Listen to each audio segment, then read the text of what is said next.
Good morning everyone, welcome to a little vlog.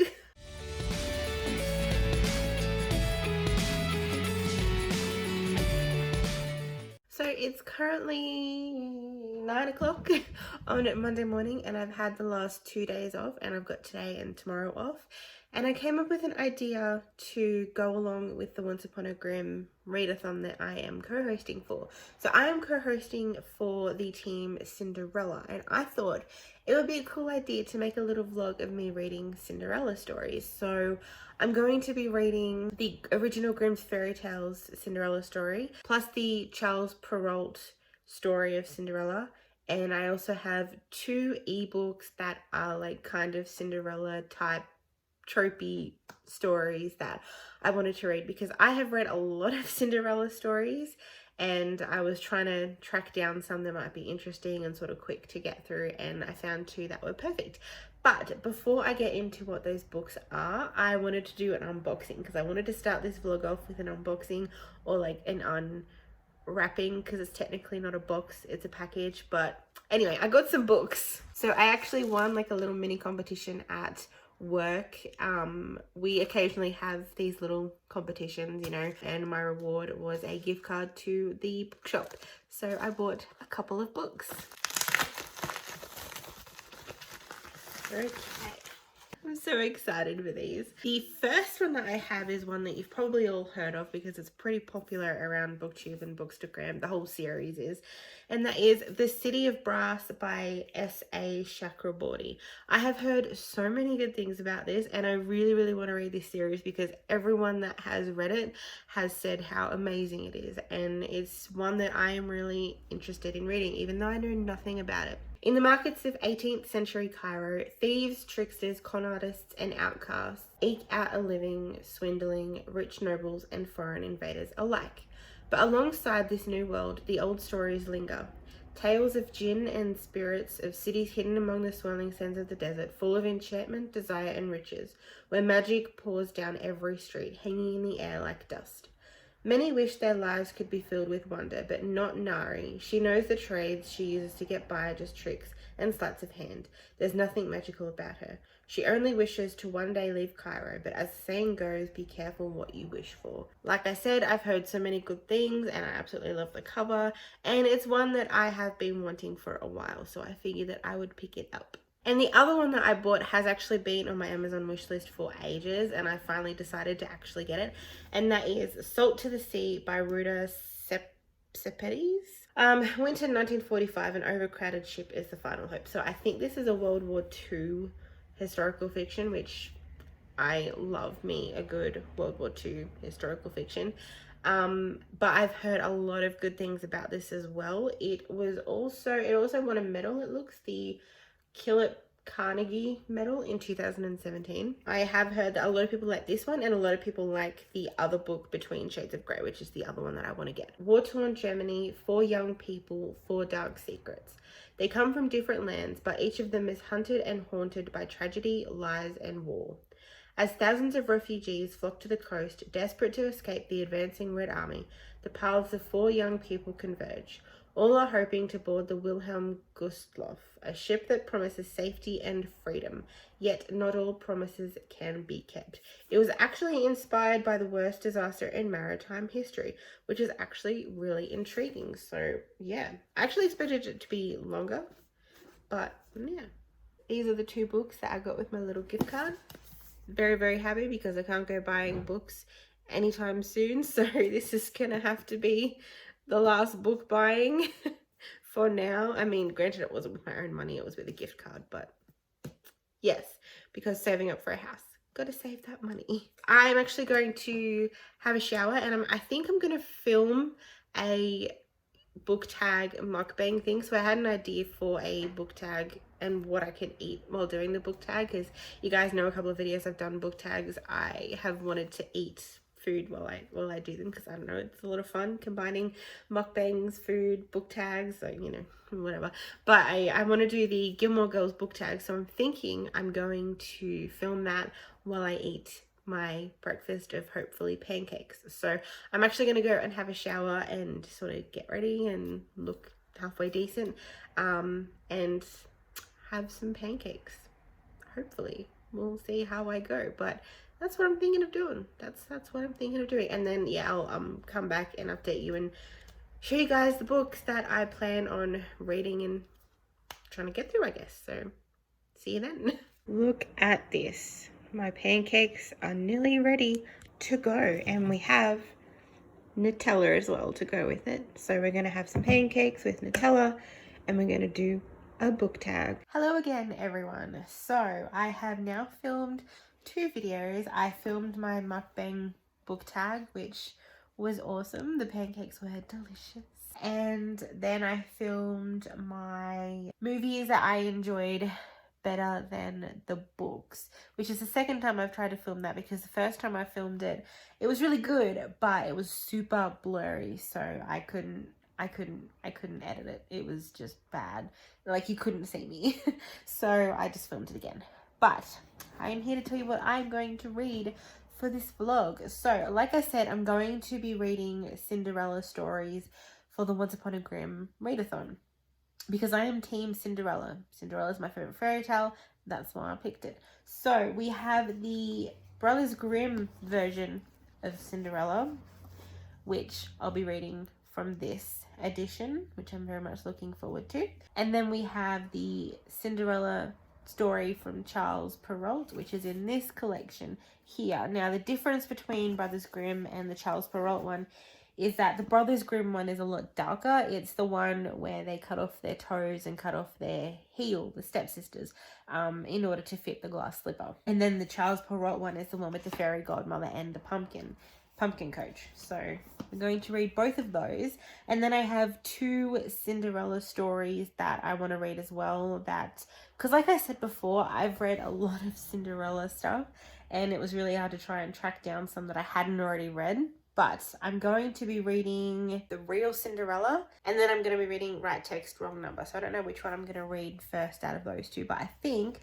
I'm going to read one of these, and then I'm going to read one of the ebook ones that I've got, and then I'll read another one of those, and then I'll read another one of the ebooks. So I'll like switch between the actual Cinderella story and then the Cinderella trope tale thing. I think that'll be interesting, and I'll update you on my thoughts, but I think I might start with the Brothers Grimm one, because it's a Once Upon a Grimm readathon. May as well start it off with the actual Brothers Grimm Cinderella story. So that is my plan. Hello everyone again. So I just finished reading Cinderella, the Brothers Grimm 101 Fairy Tales edition, and like I said, this is the darker one. It's very, very different to the usual like Cinderella that we know from Disney and all of that. Like, it's not whimsical, it's just more dark. In this one, Cinderella's dad is pretty much alive throughout. Like, he doesn't really die like he does in all the other stories, but his dad remarries after his wife dies, Cinderella's mother. So he remarries, and the woman that he remarries has 2 daughters. They're all very, very greedy, very, very selfish. They just don't care, and they treat Cinderella like crap. They basically turn her into a little kitchen wench, and they make fun. They make her do chores. They tip peas and lentils in the ashes and make her pick them out. Like, they are awful to her, but Cinderella still is kind, and she still does what they say, because that's just the nature of her personality. And then one day her father goes on a trip, and he asks them all what they would like. And, you know, the girls just go like, we want jewels, we want dresses, we want all the nice and pretty things. And Cinderella says that she wants the first branch that touches him on his journey. So he gives her a branch from a hazel bush. It's like a hazel twig or something. And then she goes to her mother's grave, plants the branch on it, and she cries so much that her tears water it, and it grows into a beautiful tree. And then a bird comes along, and it's a bird that sits there, and it doesn't leave. Like, she just sees it as a new friend. And it turns out that this bird gives her anything that she wishes for. So then they find out that there's this festival for about 3 days or something. The king is hosting a festival, a ball, so that his son can find a bride to be the new queen. And Cinderella really wants to go, but obviously her stepmother and her stepsisters are like, no, you can't go. Like, you're a kitchen wench.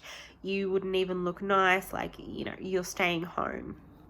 And then the stepmother is like, if you can pick all of these lentils out of the ashes, you can go. So she tips like a whole bowl of lentils, and Cinderella has to pick every single one out in order to go to the ball. So she seeks the help from the bird, and the bird and other birds come and help and pick out all the lentils out of the ashes. And then the stepmother is like, no, you know, you still can't go or whatever. But yeah, it's sort of like the same thing. Like she's like, no, you can't go. You got to pick out more lentils from the ashes. But then it so happens that Cinderella really, really, really wants to go to the ball. So she's desperate enough to go to the ball. She asks the bird for some help. So the bird each night will bring her like a dress. So she'll ask for something, and then bam, she'll have this beautiful dress. So she gets this beautiful dress, she goes and dances with the prince, then she runs off. Then the next night, same sort of thing, even more beautiful dress, even more beautiful night, and then runs off. And then the next time she has an even more beautiful dress than the last one, and she goes to run away, but the prince is like, no, I'm gonna stop her from running away each time. So they put like some sticky stuff on the steps so that she gets stuck, but it's only her shoe that gets stuck, and this time she's actually wearing golden slippers. So her golden slipper gets stuck on the step, and then she runs off again, but the prince actually has something left behind of her. So he makes a decree that anyone who fits this golden slipper will be his new bride. So they obviously do that thing where they go around the kingdom and they get everyone to try on the shoe to find the right person for the shoe. So when he gets to Cinderella's house, he gets the stepsisters to try on the shoe. But the first stepsister, her foot doesn't fit because of a big toe or something like that. So she cuts off a toe and then puts it in the shoe, and then they're like, okay, cool, this is the girl. Starts riding off, and then the bird comes along, says a little poem to the prince, and then the prince looks down and realizes that her foot is bleeding through the shoe. And so he's like, no, this isn't the right one. We'll try the next one. So the next stepsister puts her foot in the shoe, and it turns out her heel is too big. So she cuts off her heel, puts her foot in the shoe, and then her and the prince ride off. The bird does the same thing and sings to the prince, and the prince sees that her stocking is covered in blood, and then he's like, nope, bye. And then he asks if they have another daughter, and then the stepmother is like, no, I don't have another daughter, like we just have a kitchen wench, she's all dirty, she can't possibly be the one, you know. And of course, as we know, she is. Tries on the slipper, and bam, it's Cinderella, the prince, they get married, the happily ever after type thing. And then as they are in the castle getting married or something like that, the two stepsisters are there, and both of them get an eye picked out by one of the birds, and then on their way out of the castle they get the other eye poked out by the birds.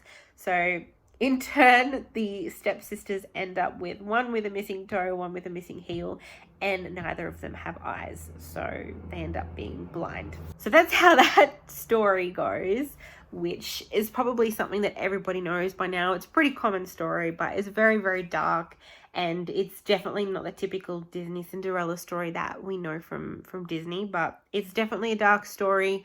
I do like it because I like the darkness of it. I love the fact that they cut off their like part of their feet to fit the shoe, and the fact that they end up with no eyes at the end. It's pretty cool. But yeah, so I thought I'd start off that with reading the Brothers Grimm version, and then I think I'm going to start with, I think I might start with the Cinderella, or do I want right text, wrong number? I don't know. I'll work out which one I'm going to start with of those ones. Either one of those I'll start with, and then I'll read the Charles Perault one. So we'll see how we go. I don't know if I'll get too much of those done today. We will see. Like, I have the whole day still left anyway. It's only like 12:15 almost, so we'll see what I'll start with. But yeah, one story down, 3 more to go. So I decided that I would start reading the real Cinderella. I am now about 70 odd pages through, so not too much. It's only like 230 ebook pages anyway, so I'm about page 72, I think it is. And it's not bad. It's very quick to get through. It's very cheesy, and I'm actually enjoying it. It's quite simple. Like, there's nothing too special about it, but it's not bad. Like, it's kind of like a good, cheesy Cinderella story. So basically, our main character Daniela, or Ella as she's usually called, she lost her father and she lives with her stepmother and her two stepsisters. It's very much like a Cinderella story where it's more like a modern take on Cinderella. So her stepsisters are super popular at her school. She's quite smart. She's very, very nerdy. She loves computers. She loves technology. And her sisters and her just do not get along, and she does all the stuff around the house that they want her to do in order to have her stepmother pay for college, because she wants to go to college. She wants to go to, I think it was like Georgia Tech or something she wants to go to, because she loves computer programming. So she wants to go there, and the only way to do that is to either get a college scholarship or have her stepmother pay for it. So that's why she does whatever they say, because she knows that her stepmother will put money towards her college, or that's what she hopes for. Ella has trouble at school with just basic people because, you know, the usual cliques in high school, the usual popular kids don't like the nerdy kids, that sort of thing. So her only solace from school and her family is the conversations she has with Baller 929, who is a guy that she started talking to about a year ago. She started helping him with tutoring, and now they just talk all the time, and they've now become best friends, and he's kind of like a little crush, but they don't know each other's names. They don't know where they go to school. They just have this amazing connection, and they're just always talking to one another. So I think it's really, really sweet, and I'm looking forward to reading the rest of it. But I think I'm going to go and get some lunch, and then I'll get back to it. So I'm quite enjoying it. It's really nice and simple and fun, and just like your basic cheesy Cinderella story. It's not bad. I'm enjoying immersing myself in a simple high school Cinderella story. So I'm gonna go have some lunch and maybe watch some Buffy while I eat, and then get back to reading. And I'm back with another reading update. I did just finish reading The Real Cinderella, or hashtag The Real Cinderella, and I gave it probably 3.5 out of 5. Like, it was good, it was entertaining, it was fun, it was quick and easy to get through, but like, it wasn't amazing. Of course it wasn't the best thing I've ever read. It was good though. Like, I think I told you a little bit about it before, how it's essentially like a Cinderella story, but in book form. Like, there were so many things that were very similar to the movie. I was like, oh yeah, this is how it's going to work out. This is the same sort of plot. So in a Cinderella story, instead of losing her shoe, she loses her phone. And in hashtag The Real Cinderella, she also loses her phone. A very different way, but she does. There are some things that are just very similar there, but I don't mind because it was a lot of fun to read. And like I said, I am a sucker for Cinderella and Cinderella tropes, so it was good fun. I do feel like the writing was very blunt and very simplistic, which isn't necessarily a bad thing. It just came across as more childish, and I was hoping for a little bit more kissing or romantic stuff happening, but I'm not complaining. It was still pretty good. I did get annoyed at one part because the main character who she is talking to, his nickname is Baller929, and he is annoyed because she won't tell him who she is. And frankly, she has her reasons behind not telling him who she is. Like, she's very insecure of herself. She's very frightened of what people think of her, and she doesn't think highly of herself because of all the crap she's had to put up with from her stepsisters and her stepmother. So she's really not going to be receptive to the idea of sharing who she is, and he was very kind of annoying in that aspect because he expected her to share everything when she just was not ready to. So I felt that was quite pushy of him.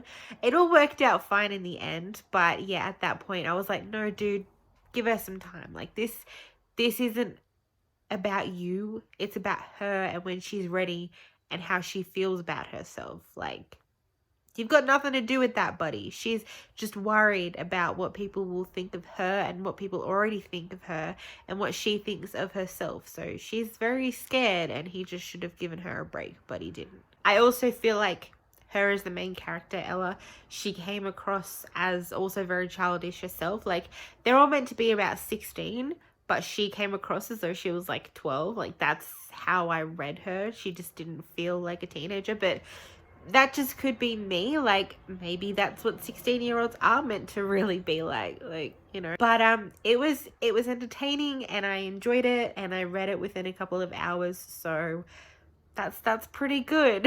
Considering it's not on my TBR for this month, I think I did good. So hello everyone, it is Tuesday and it has been a ridiculously hectic morning. So I went down to get my eyebrows done, as you can see, waxed and tinted, and it was just mayhem downtown. Like, it was busy and crazy as though it was still Christmas. There was just people everywhere, and it was really, really annoying. But what are you gonna do? So I pretty much I had to get a couple of things downtown, and then as I was getting my car out of the car park, I noticed there was a massive huntsman spider on my window, on the outside, thank fuck. But ooh, it was so crazy trying to drive home because I was freaking out, thinking, oh god, what if it got in the car? Made sure all my windows were up, my doors were shut properly. Like, oh my god, it was so freaky. And I got home and just like bolted out of the car with my stuff because I don't do spiders. That was just not fun. So this close to burning my car down. But hopefully the spider isn't going to get inside the car. I'm going to spray it later on when it's a bit cooler outside with some of the outdoor spray that we have, so that the spider will hopefully run away, or any spiders that are there will go away. Because no, I don't want that to happen again while I'm driving. That's awful, especially if they get in the car. But anyway, I just got home. I got changed into some comfier clothes, just some shorts instead of the skirt I was wearing. And I am gonna sit down and watch a little bit of Buffy while I do a little bit of self-care this afternoon, because I go back to work tomorrow after having my lovely 4 days off, which has been amazing. So I'm going to have a bit of a self-care afternoon. I'm going to have a little bit of a face mask. I have an eye mask as well. I'm going to do my nails, I think, and just relax for a bit. And then I think later I will do some reading. So I'm going to read, I don't actually have it on me, I think it's out in the lounge room, but the Charles Perault story of Cinderella. I'm going to read that. And then I have the Right Text, Wrong Number to read as well. So I will read that today. And at some point I would like to film a Sims video if I get the chance. If I don't, it doesn't really matter. But yeah, I have plenty of time to read anyway and do stuff. So it's going to be a hot day. It's meant to be like 27, 28 degrees, which is going to be really hot and annoying. But thankfully we have a little portable air conditioner. We have a fan. We're just gonna have to manage. But yes, and then I'll start editing this vlog at some point as well. But for now, I'm just gonna sit down, relax, watch a bit of Buffy, and just chill. Just a bit of self-care, I think. It's Buffy time, she says, as though she hasn't been binge watching Buffy the last couple of days. So I did just finish reading the Charles Perrault story of Cinderella, and it was very, very different to the Brothers Grimm. Definitely nowhere near as dark and a lot more magical. So where the Brothers Grimm had just the birds and the tree, the Charles Perrault one had the fairy godmother and the pumpkin and the mice and all that. So it was very different in that aspect. But I think I prefer the Brothers Grimm one. Like, it was a lot more interesting, and I liked Cinderella more in that, if that makes sense. Like, Cinderella is in both stories is meant to be kind, but I don't know, she seemed more annoying in the Charles Perrault one. Like, they're both short stories anyway, so there's not really a lot of room for character development. But I did enjoy the Brothers Grimm one a lot more, which I did not expect. I thought I would have liked the fairy godmother one more, but yeah, no, I liked Brothers Grimm more. And the funny thing is, in both stories, the dad is not dead. The dad is just there, but he doesn't see that Cinderella is being treated like crap. Like, he doesn't do anything, which is funny because in every Cinderella retelling, majority of the time the dad is dead. So yeah, I thought it was funny that it was actually only the mother that was dead, but the dad was also there. He just didn't care. But anyway, I'm going to go have some lunch and then I'll get back to watching Buffy because that's all I have been doing today and I'm loving it. Okay, so I've just started reading Right Text, Wrong Number, which is like the one with the Cinderella type texting trope. Like, it's not like a Cinderella retelling, but it's close enough with the trope. But anyway, I'm like a page or two into it and the main character's twin sister is legit me. Oh my god. So they mentioned that she's like really geeky and she can recite movies word for word, like Star Wars and things like that, which it's not me with Star Wars, but it's definitely me with Ever After. And I was like, oh yeah, that's pretty funny. Like, she doesn't want to go to parties, she'd prefer to read a book and everything. That's totally me. And then they mentioned the car she hops out of is a Jeep. It's a Jeep. I drive a Jeep. Okay, I'm gonna get back to reading, but I thought that would be funny to share. Okay, another random update. These guys are in high school, right? And already 2 people drive Jeeps. We had the twin sister, and then we have the other guy who's the other main character, Tyler, and he drives a Grand Cherokee. What? Are all these guys just like rich? Is this a private school and I didn't realize? Because it seems like everyone drives a super expensive car except our main character's boyfriend. Anyway, good morning, friends. It is now Wednesday. I had to think there for a second.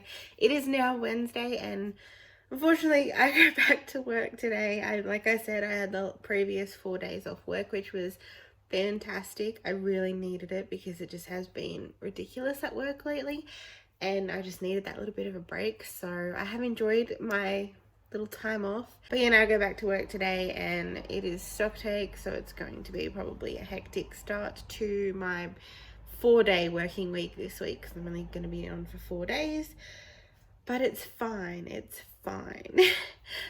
So I'm gonna wrap up this reading vlog because this isn't going to be like a weekly reading vlog. It was just for me to read those Cinderella themed stories. So I don't think I have the books on me. I'll be right back. Yeah, I apologize for the mess that is my hair this morning, but whatever. So in the last couple of days I read 4 stories. I read the Brothers Grimm version of Cinderella and I read the Charles Perault version of Cinderella. I read hashtag The Real Cinderella and Right Text, Wrong Number. So I finished Right Text, Wrong Number last night and okay, so the good thing about Right Text, Wrong Number and The Real Cinderella is that they were very, very easy to get through, very, very quick, and they had the like texting trope that I really like, but they were both just so childish and like the editing was awful. There was some bad grammar. The way that I feel like I liked The Real Cinderella more than I liked Right Text, Wrong Number. I gave The Real Cinderella 3.5 stars, but I gave Right Text, Wrong Number probably about 3, maybe 2.5. It just wasn't good. Like, okay, I enjoyed it for some moments, but I just found the characters to be so awful. Like, I liked the main character, Tyler. He was okay probably from the middle of the book onwards. Like, I did like him more, but I hated Layla. She was such a pain, and her friends were always so mean to her twin sister. And the thing is, right, so I think I mentioned this before, but her twin sister I could very much relate to because she was geeky, she was a nerd, she liked watching Star Wars and reading books and things like that, and she could memorize word for word what the Star Wars movies were, which is very similar to me in the fact that I can memorize word for word one of my favorite movies, Ever After. And she likes cosplaying different characters, so she became my favorite character because I could just relate to her so much.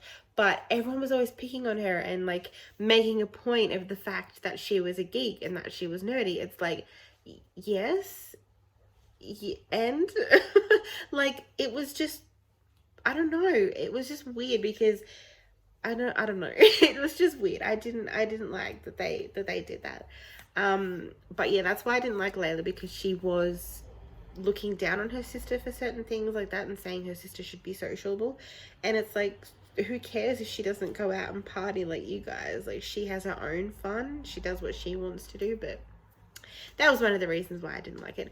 The other reason was definitely the writing. For both of these stories, the writing was so simplistic, which is fine in some instances, but it felt like it was written by like a 12-year-old, and the way that they spoke was very unrealistic to how people speak anyway. Like, some of the things they would say just really annoyed me, the way that they said it.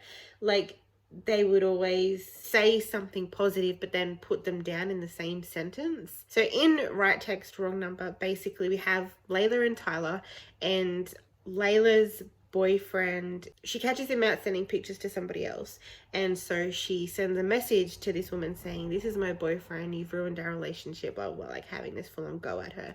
And it turns out she sent it to the wrong number, and it's a mystery guy who she ends up having feelings for.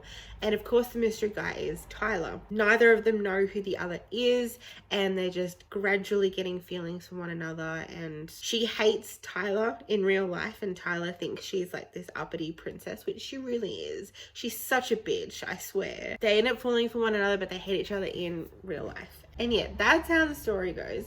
So it was interesting with the texting trope, but I was like, no, this is too childish for me. I didn't like the way they spoke. I didn't like the characters. I just think all of the characters were just so awful to one another, and there was so much cheating going on that no. Like, they were typical dickhead guys, and there were no traits that really, I was like, no, I think I like, they were all dickheads in their own way. They were all acting so stupid. So the only person I really liked in this story was Layla's sister, which was Juliet. Juliet is her name. So I only really liked Juliet. I hated the way it ended. Like, I know it's a part of a series, so there's going to be more books, which I don't think I'll actually read, but I'm interested because I like Juliet. But the ending was just so weird. Like, it was very underwhelming, and I just didn't like that. So yeah, I think I liked the real Cinderella more. The Right Text, Wrong Number wasn't a Cinderella story. It just had the texting trope and like the unknown person that you're talking to and falling in love with them sort of thing. So that's why I picked that one. But I did like the real Cinderella more than I liked Right Text, Wrong Number. So the real Cinderella, like I said, was very childish as well, but I liked the Cinderella aspect, and it was fine. They were both fine. Like, they weren't incredibly horrible, but they were easy to get through, nice and quick, but I just didn't like them as much as I thought I would, and they were just kind of plain and simple and sometimes weird.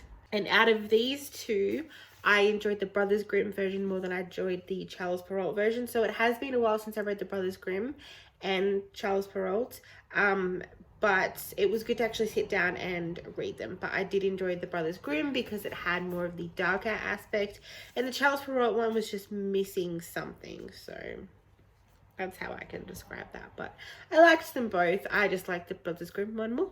But yeah, so I'm going to end this vlog here because those were the 4 book story things that I read for my Cinderella type vlog. We still have this week and next week for the Once Upon a Grimm Readathon, and I still have 3 books to get through in the next 2 weeks. I don't think that's going to happen, but we're definitely going to try, even though the next book I have is like almost 500 pages. I still have to get through 1984 Unbirthday, which is the 500 page-ish one, and The Innocent as well. So I think I'll be able to do it, maybe. I don't know. I'll probably end up carrying one into my TBR next month, but yeah. So I'm going to get ready for the day and get ready for work, which I don't start until 1:45, which is fine. But I'm going to start getting ready, have some breakfast, and start editing this vlog this morning maybe. So yeah. Thank you for watching, and I will see you in the next video. Bye!